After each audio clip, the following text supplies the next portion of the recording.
And welcome to a red and green edition of Ben's Junk. Of course, I'm referring to the Star Shower laser light.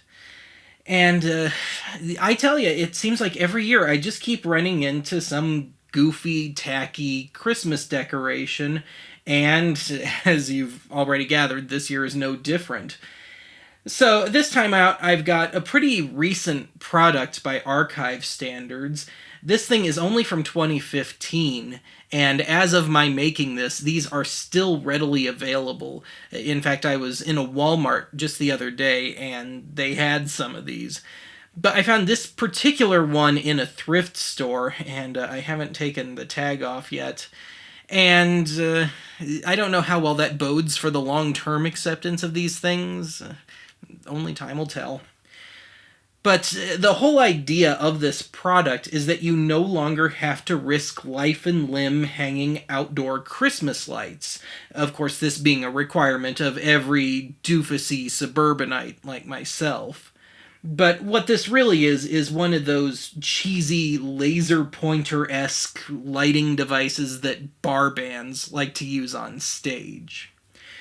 So let's take a cut here and we'll take a look at the item proper.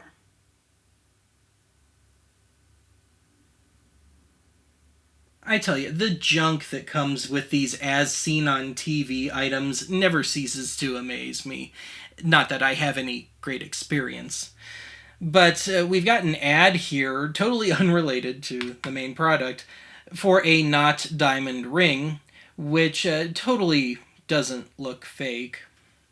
And then we've got a couple of stickers here with the company logo, because, the kids like to stick these things on their school notebooks. And then we've got a card here, which is also on the item, but it says that the Star Shower will only work in the dark, because it's embarrassed to perform in the light, I guess.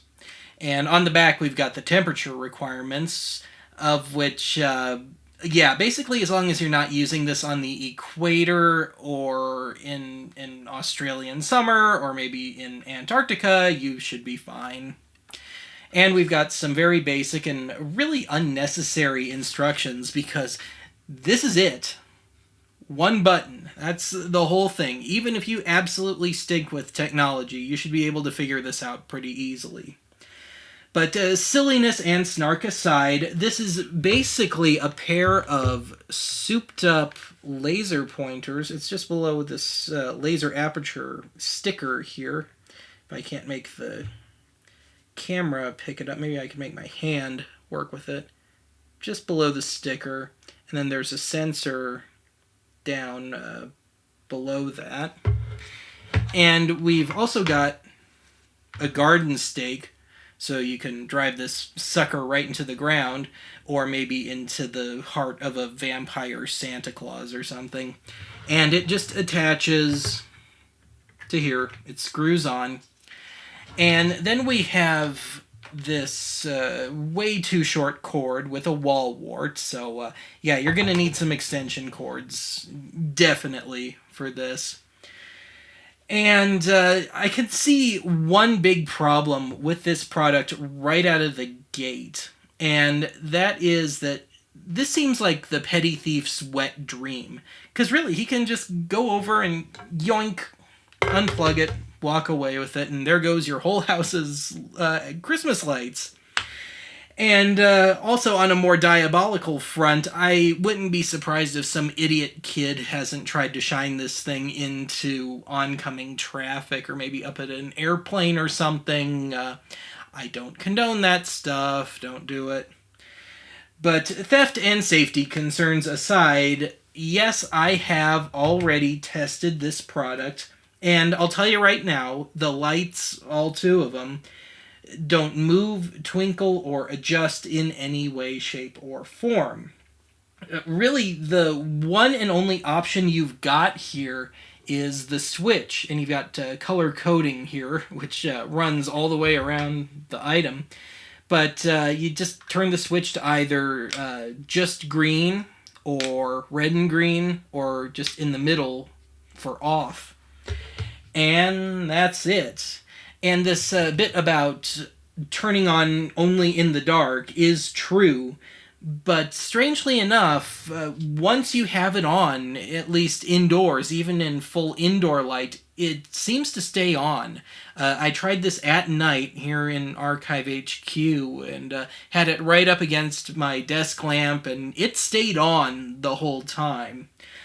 But I will say this, in all fairness, there have been some revisions to this product that I can't comment on because this is all I've got. But apparently, there have been revisions in the way of light movement and additional colors, and maybe some improvements in the sensor. But once again, this is all I've got. So let's take another cut. I'll set this up, and we'll see just what kind of mind-blowing light show I can put on for $6.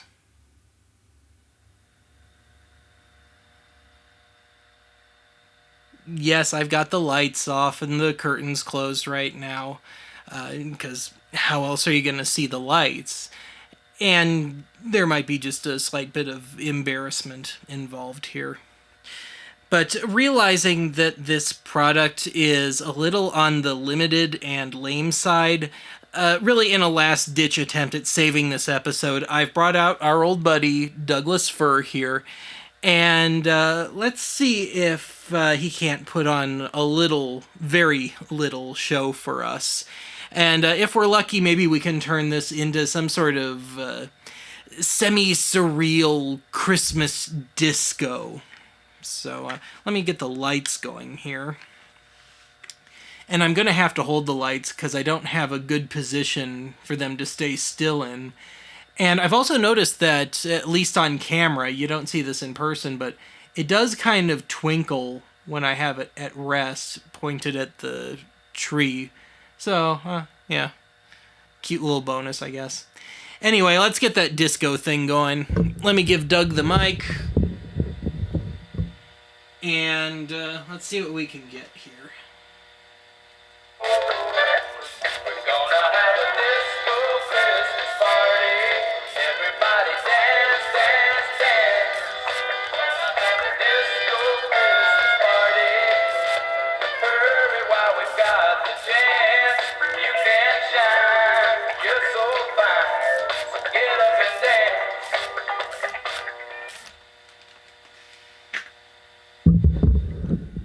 Well, that was exciting, wasn't it?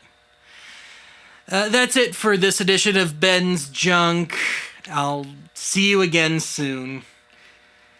You know what? Why don't we see if we can't get a little bit of an encore out of old Doug here?